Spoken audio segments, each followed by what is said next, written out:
अभी कह रहे एक बार नैमिषारण्य तीर्थ में 88,000 ऋषि एकत्रित हुए थे। नैमिषारण्य का पता ही होगा आपको, लखनऊ से 80 किलोमीटर आगे है नैमिषारण्य तीर्थ। कहते हैं जब कलयुग आया था तो ऋषि मुनि बड़े परेशान हो गए कि हम कहाँ जाएं, कहाँ हम पूजा करेंगे, कोई ऐसा स्थान होगा जहाँ कलयुग का प्रभाव न हो। तो कहते हैं ब्रह्मा जी के पास, ब्रह्मा जी ने कहा तुम विष्णु भगवान के पास जाओ। विष्णु भगवान बोले मेरे पास सुदर्शन चक्र है, इसको छोड़ देता हूँ, जहाँ जाके रुक जाएगा वहाँ कलयुग का प्रभाव नहीं होगा। कहते एक निमिष, एक ही मिनट में, एक पल्स में एक अरण्य माने था जंगल, एक अरण्य में चले गया, उसका नाम नैमिषारण्य पड़ा है। तो चक्रकुंड है वहाँ पर, बड़ा गोल चक्रकुंड है, नहीं देखा होगा। चक्रकुंड है तो वो चक्रकुंड में जल रहता है, जल नीचे फिसलन होती है, नीचे रहता है बहुत। तो मैं भी गया नहीं हूँ, मगर वहाँ बताते हैं, शास्त्र में वर्णन है उसका कि वो चक्रकुंड है तो वो नैमिषारण्य तीर्थ में कलयुग का प्रभाव नहीं होता बताते हैं। और वहाँ ऋषि मुनि लोग तपस्या करते हैं। तो तपस्या कर रहे थे, 88,000 एक दो नहीं 88,000 ऋषि एकत्रित हुए थे, पूजा कर रहे थे। अचानक सब लोग हाथ जोड़ के खड़े हो पूजा करते करते बीच में। तो देखा कि कौन आ गया ऐसा जिसके आने से ऋषि मुनि लोग खड़े हो गए। तो अचानक देखा तो सूर्य जी, वहाँ से सूर्य जी जा रहे। सूर्य जी बड़े लज्जित हो गए। सूर्य जी बोले हे ऋषियों, न तो मैं जाति का बड़ा हूँ, जाति सूर्य, न उम्र का बड़ा हूँ, 16 साल की उम्र, न जाति का बड़ा न उम्र का बड़ा है। भगवान भी आ जाते तब भी आप खड़े नहीं होते, मेरे आने पर ऐसे आप खड़े हो गए। तो उनने कहा वो जाति बड़ी, ऋषि मुनि ने कहा न जाति बड़ी होती है न उम्र बड़ी होती है, ज्ञान सबसे श्रेष्ठ होता है। आपके ज्ञान से हमारा ध्यान टूट गया, आपके ज्ञान को हमारा नमस्कार है। हमारे हम आपके ज्ञान, उन्हें क्या सुनना चाहते मेरे ज्ञान के बारे में। तब उन्होंने कहा कोई ऐसा व्रत है, व्रत बताओ, कोई कथा है, कथा बताओ, जिसको करने से सब कुछ मिल जाए। उनने कहा तो तुमने ऐसा प्रश्न कर दिया, यही प्रश्न नारद जी ने भी किया। कहाँ? विष्णु भगवान। तो उसको सुना देता हूँ, उदाहरण से ही समझ जाओ। देखो एक बार कहते हैं नारद जी तीनों लोगों में घूमते घूमते मृत्यु मंडल में आए। यहाँ देखा हर आदमी दुखी है, तो वापस चले गए विष्णु लोग, वहीं चले गए जहाँ से आए थे विष्णु। वहाँ जाके क्या करें, नारद जी तत्र नारायणम देवम शुक्लवर्णम चतुर्भुजम शंखे चक्रकलापद्मं वरमाला विभूषितम दृष्ट्वा देवेशी सौतके नातो वाच्य हो। नारद जी वहाँ विनती करने लगे, हे नारायण आपको मेरा बार बार नमस्कार है, शंख चक्र गदा धारण किए हुए हो आप। हे नारद रोज तो मेरे साथ रहते हो, आज मेरी स्तुति ऐसे क्यों कर रहे हो? ऐसा कहा तो तब नारद जी क्या कह रहे हैं, नारदो वाच हो। नारद जी कह रहे हैं हे नाथ, हे नारायण, मैं मृत्यु मंडल में गया था, हर मनुष्य दुखी है, उनके दुख दूर करने का कोई छोटा सा उपाय है, व्रत है, ये मेरे को समझा दो, बता दीजिए, जिससे उनका दुख दूर हो जाए। कोई व्रत है, व्रत बताओ। तो भगवान बोले हैं एक ही व्रत है, अगर मनुष्य भी ध्यान से करेगा, व्रत एक ही है। उन्होंने कहा कौन सा व्रत है? उन्होंने कहा देखो सत्यनारायण भगवान का मेरा ही व्रत है, नारायण का ही व्रत है। विष्णु भगवान कह रहे हैं मेरा ही व्रत है, मगर उसके आगे सत्य जुड़ा हुआ है। सत्यनारायण का व्रत अगर मनुष्य भी ध्यान सत्य बोलेगा तो उसकी नारायण की पूजा हो जाएगी। यानी इस व्रत के दिन भोजन भी कर लोगे, व्रत नहीं टूटता है। सत्य, झूठ बोलने से व्रत टूट जाता है, सत्य बोलना पड़ता है। सत्य बोलने से सत्यनारायण भगवान का व्रत पूर्ण हो जाता है। सत्यनारायण भगवान का व्रत अगर मनुष्य विधि विधान से करेगा उसके पूरी हो जाएगी। और इनकी कथा अगर किसी ने सुन ली तो उसके लिए तो फिर सब मनोकामना पूर्ण हो जाती है। सत्यनारायण भगवान की कथा। अब कथा तो विस्तार से आप, कथा का दूसरा विधान है इसमें। कथा क्या है इसमें? ये कथा कोई कथा करी, किसने करी, कौन सी कथा करी? कथा के बारे में इसमें कथा है कि जब वो अग्निकुंज का स्थापित हुआ था, ब्रह्मा और विष्णु आपस में विवाद हुआ था उनका, और एक अग्नि स्तंभ हो गया था वहाँ पे। तो ब्रह्मा जी ऊपर को चले गए थे, विष्णु भगवान नीचे को गए थे, और ब्रह्मा जी ने झूठ बोल दिया था कि केतकी का फूल है मेरे गवाह, और मैं उसका अंत का पता लगा लिया है। ब्रह्मा जी ने, विष्णु भगवान बोले मुझे आदि का पता नहीं लगा, मैं वापस आ गया। तो उन्होंने कहा देखो तुम्हारा, उनका मुँह मस्तक काट दिया था शिव जी ने, ब्रह्मा जी का एक मुँह काट दिया था, और उनका नाम, उनसे कहा तुम्हारी पूजा नहीं होगी आज के बाद, मंदिर भी नहीं होगा। वो मंदिर पहले का है, जो मंदिर वहाँ पर उस कर्म है वो पहले का है, ये कथा से पहले का मंदिर है वो। तो कहते हैं तो उसके बाद से तो ब्रह्मा जी बड़े हो गए। उन्होंने कहा बिना मेरी पूजा के कैसे होगा? उन्होंने कहा तुम्हारे कुछ के ब्रह्मा बनाए जाएंगे और मगर पूजा तुम्हारी नहीं होगी। और विष्णु भगवान से कहा कोई भी आज के बाद तुम्हारा नाम सत्यनारायण पड़ेगा। यही कथा है, बोलो सत्यनारायण भगवान है कि सत्यनारायण भगवान की कथा ही यही है। अब ये कथा किसने की करके है ना आगे वर्णन। तो क्या हुआ, ये कथा उन्होंने कहा देखो आज कोई भी कर्म होगा तो तुम्हारी पूजा होगी। जो जनेऊ होगा तब विष्णु भगवान की कथा होगी, शादी होगी तब विष्णु भगवान की, गृह प्रवेश होगा तब विष्णु भगवान की कथा होती है।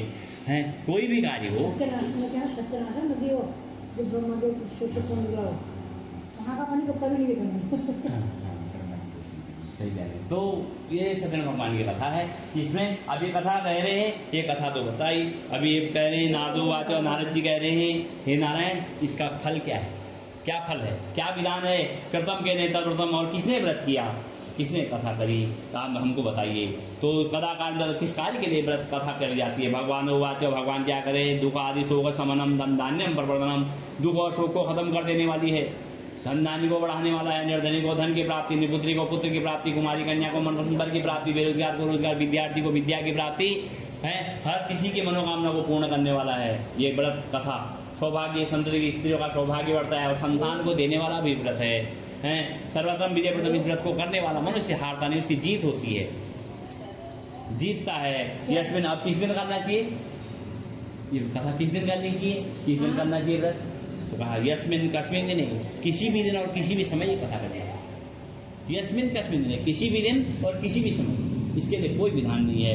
भक्ति सदा विश्वास और सत्य, 4 चीज होनी चाहिए। खंबे, 4 खंबे होंगे, भवन खड़ा हो जाता है। 4 खंबे हैं, 4 स्तंभ है, क्या है, भक्ति, श्रद्धा, विश्वास और सत्य, ये 4 खंबे हैं। तो ये 4 चीज होनी चाहिए। और सामग्री की कहा ना, इनमें आप पत्रम पुष्पम फलम जलम, फल लाओ नहीं चाहिए, फल नहीं है फूल ले आओ, फूल नहीं है तो पत्र ले आओ, पत्र नहीं है तो जल रख दो आगे से और कथा कर लो। कोई सामग्री की आवश्यकता नहीं, इसमें लिखा है, इसमें सामग्री की कोई आवश्यकता नहीं है। कह रहे हैं अगर हो सके निशामुखी, संध्या का समय हो तो और बढ़िया हो, फलदायी होती है, ज़्यादा फलदायी होती है। ब्राह्मण बंधु बांधव सब धर्म में तत्पर हैं, भगवान को भोग लगाएं, सत्यनारायण भगवान की कथा करें। कथा करने से अगर इसका अभाव, अगर आप प्रसाद बना सके तो अति उत्तम, नहीं तो अगर प्रसाद नहीं बना सकते, गुड़ या चावल का आटा कुछ भी आप बना लें और करके विप्राट ब्राह्मण को दक्षिणा देके कथा सुने और सब लोग अपना भोजन करें, प्रसाद खाएं। नहीं तो अगर तुम्हारा रात्रि जागरण करना है तो तुम्हारी इच्छा पे है, नहीं तो प्रसाद देके अपने अपने घर को चले जाए। सबसे छोटा उपाय है, हे नारद, विष्णु भगवान कह रहे हैं कलयुग में सबसे छोटा उपाय इससे उपाय है। इति रेवाखंडे व्रत कथायाम, बोलो सत्यनारायण भगवान की। ये पहले अध्याय की कथा होती है। श्री गंगा यमुना त्रिवेणी नारायण नमस्कृतं नरं चैव नरोत्तमं देवी सरस्वती व्यासं ततो जयं विष्णुवे नमः।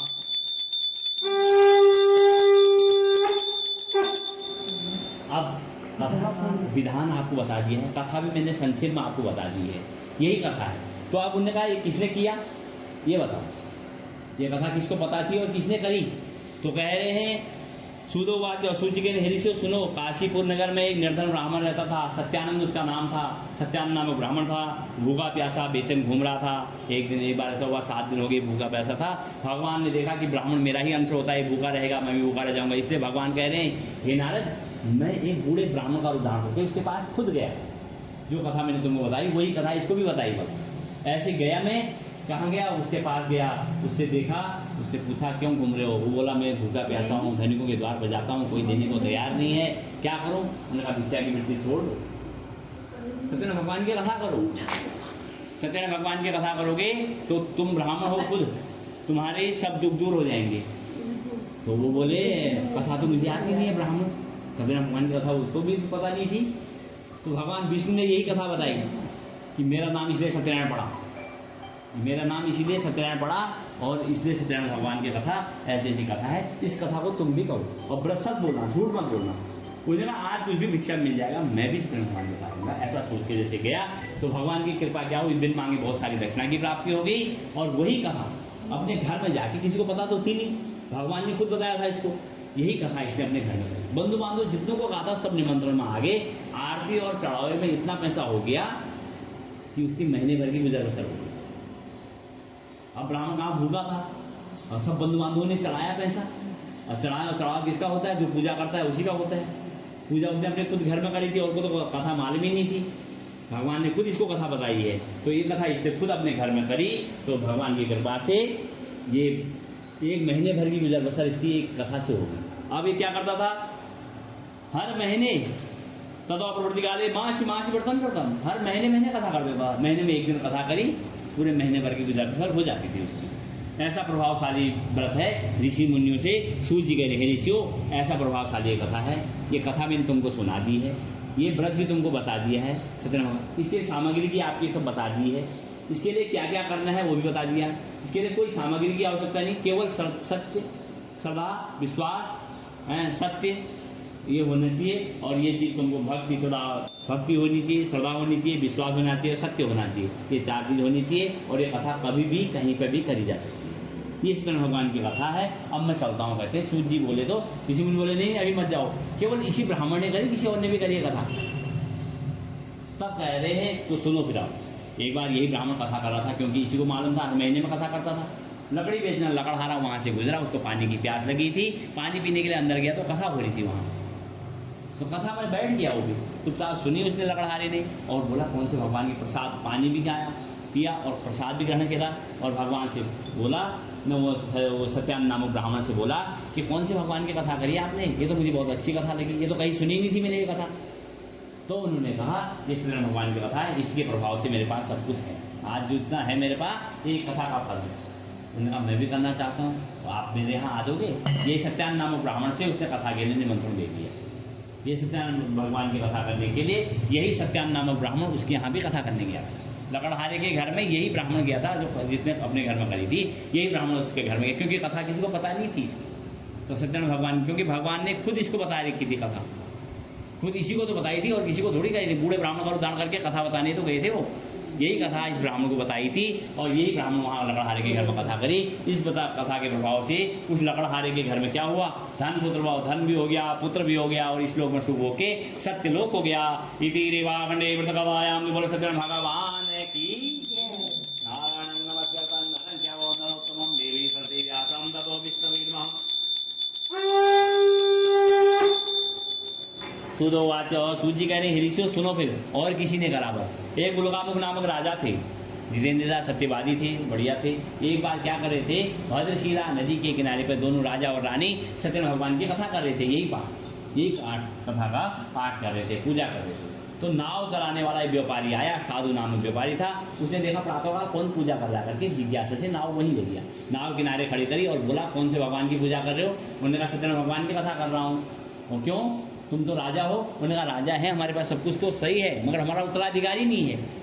राजा का उत्तराधिकारी होना, क्योंकि राजा बनना है, फिर अगले बार कौन बनेगा, हमारा उत्तराधिकारी नहीं है, इसलिए हम उत्तराधिकारी की प्राप्ति के लिए सत्यनारायण भगवान की कथा करें। उन्होंने कहा इस कथा करने से कहीं पुत्र होता है। साधु नाम व्यापारी, बड़ी स्वभाव था उसका। और लोग बोले नहीं नहीं, ये कोई झूठ नारायण की कथा होती तो झूठ होता, ये तो सत्यनारायण की कथा है, सत्य में मेरा हो जाएगा। इतना विश्वास की बात जब उसने कही तो बोला, बड़ा लज्जित हो गया, हे राजन मुझे क्षमा कर दीजिए, मैंने अब शब्द बोला, गलत शब्द बोला, ऐसा शब्द का उच्चारण मैंने नहीं करना चाहिए था।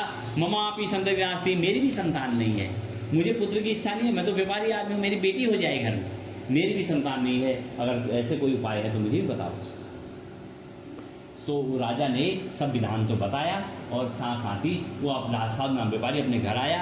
उसकी पत्नी का नाम लीलावती था। अब राजा से उसकी दोस्ती होने की वजह से राजा अपनी पूजा वूजा करके जैसे घर गया, कुछ समय के बाद 10वें महीने राजा के घर में एक सुंदर पुत्र का जन्म हो गया, उत्तराधिकारी हो गया उसके घर में।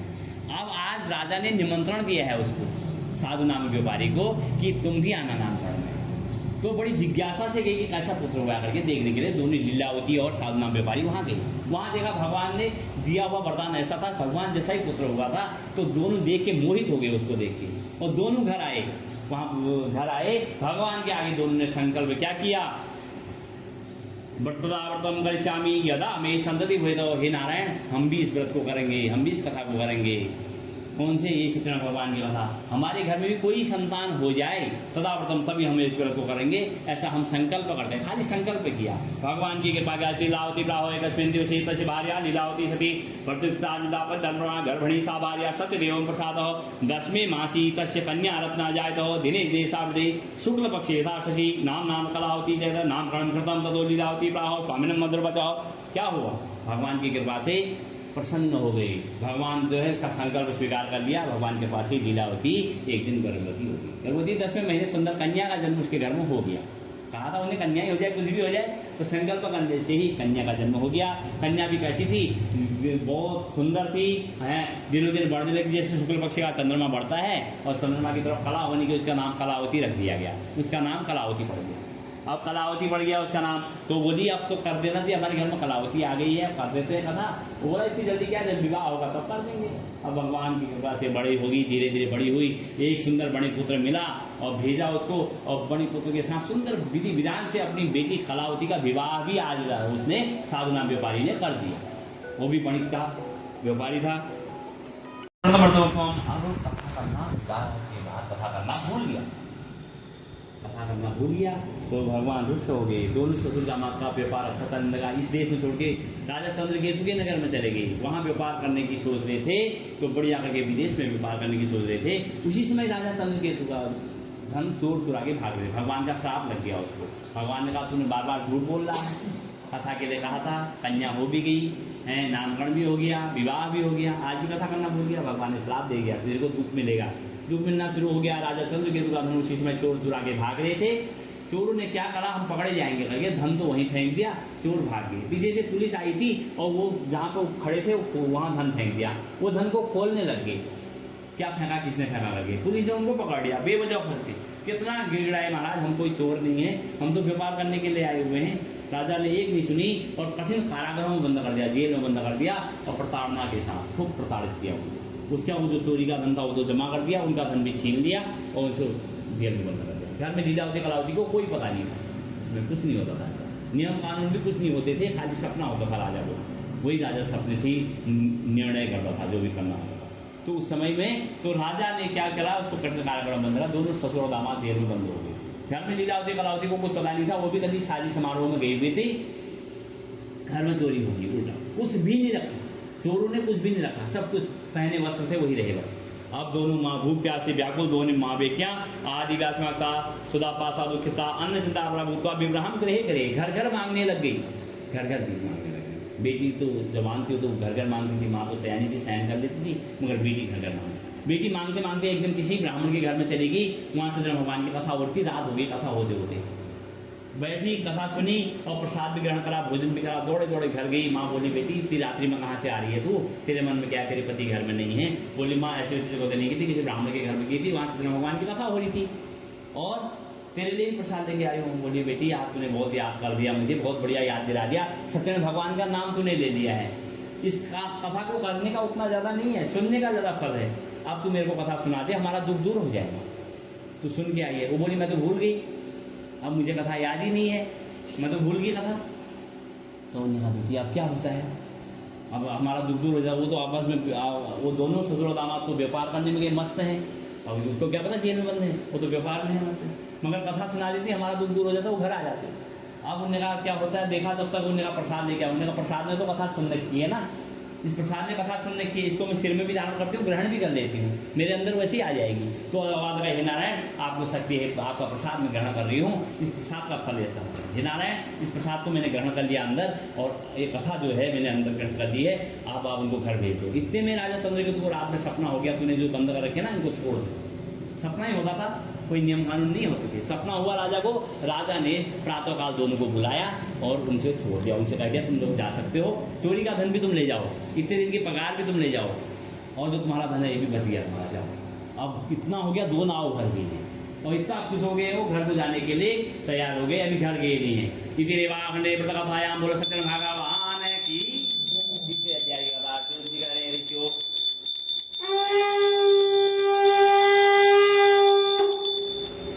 सूर्य जी कह रहे ऋषियों सुनो, अभी घर गए नहीं है, यात्रा प्रारंभ करी रखी है। तो क्या हुआ कि दूर थोड़ा सा दूर गए हैं, देखो उन्होंने कहा खूब आपस में बातें कर रहे हैं, हमारा जेल में बंद होना से बहुत ही अच्छा हुआ, इतना व्यापार में कभी कमाते नहीं जिंदगी भर में, इतना धन है। 2 नाव भर गई थी पूरी। बाबा एक उन्होंने कहा देखो ये ज़्यादा खुश हो रहे, भगवान ने कहा मैं एक बाबा का रूप धारण करके वहाँ खड़े हो गए।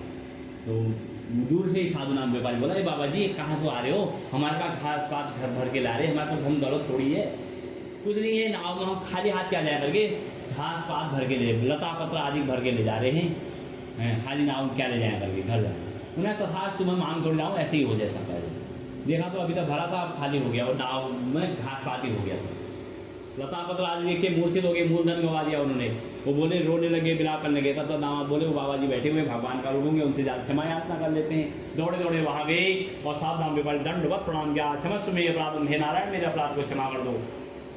और बोले भगवान बोले अब तेरे अपराध को क्षमा नहीं होगा। बाबा जी बोले अब तुम्हारे अपराध को क्षमा, बार बार झूठ बोल रहा है। उन्हें हे नारायण मुझे माफ़ करने लायक भी नहीं है, आप मुझे क्षमा मत करना, इस बहाने मेरे आपके दर्शन हो गए, आपके दर्शन हो गए नारायण, मैं धन्य हो गया, आपके दर्शन का फल है, अब कोई परेशानी नहीं होती है, मैं दर्शन हो गए। कहा तो भगवान प्रसन्न हो गए, उन्होंने कहा जा मेरे दर्शन का फल है तेरी नाव परिपूर्ण हो जाएगी।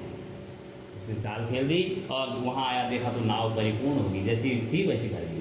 अब प्रसन्न हो गए हैं और भगवान को बार बार प्रणाम करके अपने घर की ओर नाव जोड़ के चले गए। आगे गए तो हमारा घर दिख गया है। अब कोई दूध को भेज दिया, माँ बेटियाँ कहाँ हैं, जिंदगी हैं नहीं हैं, कहाँ हैं क्या है करके भेजा। तो दूध गया तो घर में नहीं थी वो माँ बेटियाँ जब से कथा सुन के आई थी तब से कथा सुनने ही जाती थी जहाँ कथा होती थी।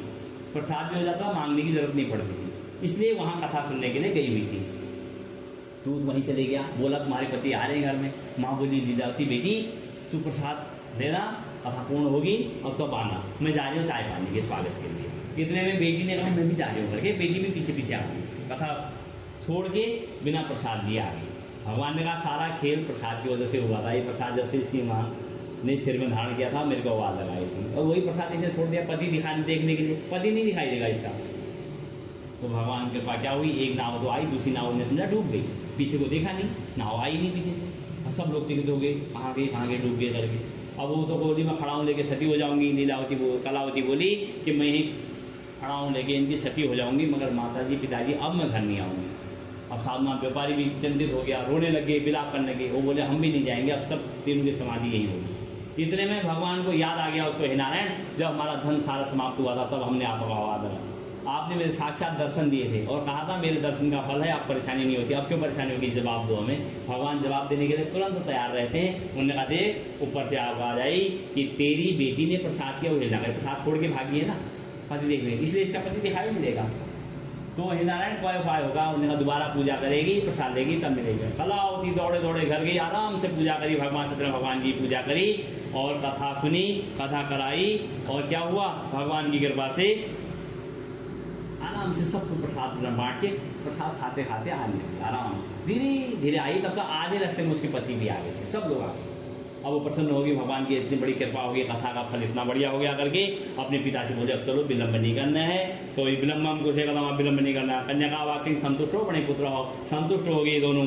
सत्यदेव से पूजनम, सत्यनारायण भगवान का पूजन कर रहे हैं। हर महीने क्या करते थे, धन जगह निज मंदिर में अपने घर आगे पूर्णमास्याम, हर पूर्णमासी को, संक्रांति को, एकादशी को सत्यनारायण भगवान की पूजा करते थे सारों लोग। भगवान की कृपा से कलावती से एक सुंदर पुत्र भी हो गया, फिर उनके घर में नाती भी हो गया है। भगवान की कृपा से इस लोग में शुभ हो के सत्य लोग हो गए। जो इस कथा को सुनता उसकी मनोकामना देवाखंडे व्रत कथा बोल सत्यनारायण भगवान की नारायण नमस्कार नारायण जय नरोत्तमं देवी सर्वव्यासं ततो विष्णवे नमः।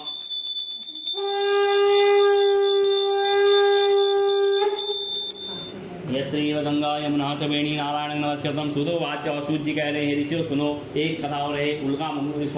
एक तुंगध्वज नामक राजा था।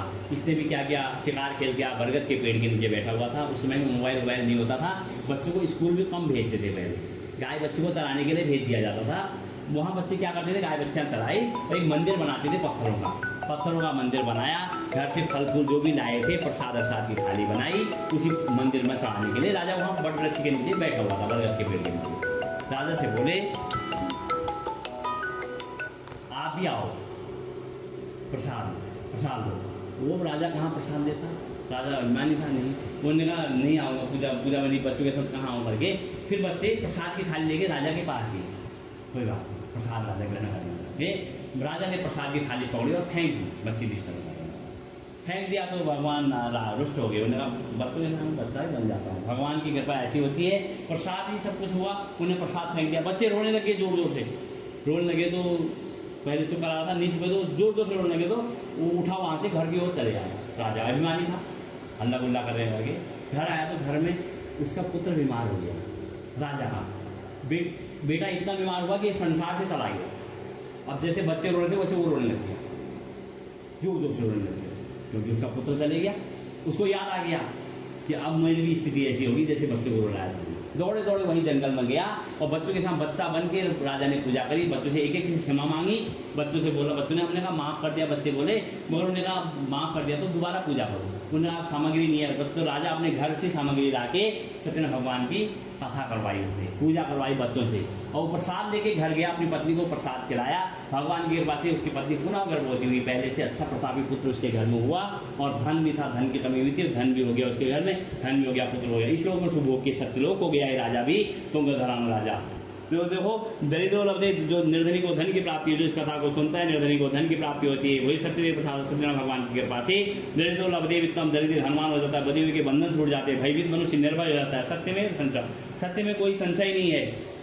जो इस कथा को सुनता है उसकी मनोकामना पूर्ण होती है। आपकी मनोकामना पूर्ण हो। विशेषकर कलयुग में सत्य पूजा का फल है। कोई भगवान को सत्य कहता है, कोई नारायण कहता है, कोई राम कहता है, कोई कृष्ण कहता है, सब भगवान के ही रूप हैं। देखो जिनने कथा पूर्व में जन्म सुनी थी उनकी कथा सबसे पहले किसने कराई थी कथा? भगवान ने खुद बताया था। सत्यान नामक ब्राह्मण को कथा बताई थी। वो अगले जन्म में क्या सुदामा बना, श्री कृष्ण भगवान की सेवा करते करते मोक्ष को प्राप्त हुआ। उसके बाद लकड़ी बेचना लकड़हारे ने कथा करी थी। वो अगले जन्म में निषादा केवट बना, वो निषादा वो बना, केवट बना। उसने भी श्री रामचंद्र जी की सेवा करके मोक्ष को प्राप्त हुआ। उसके बाद फिर उल्कामुख नामक राजा था, उसने कृष्ण भगवान की कथा करी थी। वो महाराज दशरथ बने, राम जैसे बेटे उनके घर में अगले जन्म में पैदा हुए हैं, मोक्ष को प्राप्त हुए। उसके बाद फिर ये कथा साधु नाम व्यापारी लीलावती कलावती वाली कथा आई थी। उनने मोरत क्या हुआ, इनने तो क्या हुआ, इसके पाप नष्ट हो जाते हैं। देखो उसके बाद क्या हुआ, वो उल्कामुख नाम दशरथ बने, वैकुंठ को साधु नाम व्यापारी मोरध्वज राजा बना हैं। उन्हें अपने पुत्र श्री कृष्ण भगवान को देके मोक्ष को प्राप्त हुआ। उसके बाद तुंगरधर नाम राजा की कथा आई थी लास्ट में, जिसने प्रसाद में कहा था। वो भागवत करने वाला मन भागवत करते करते ब्रह्म लोक को गए। भागवत करने वाला ब्राह्मण बने, भागवत करते करते मोक्ष को प्राप्त है। जैसे मोक्ष की प्राप्ति थी। बोलो सत्यनारायण भगवान की नारायण।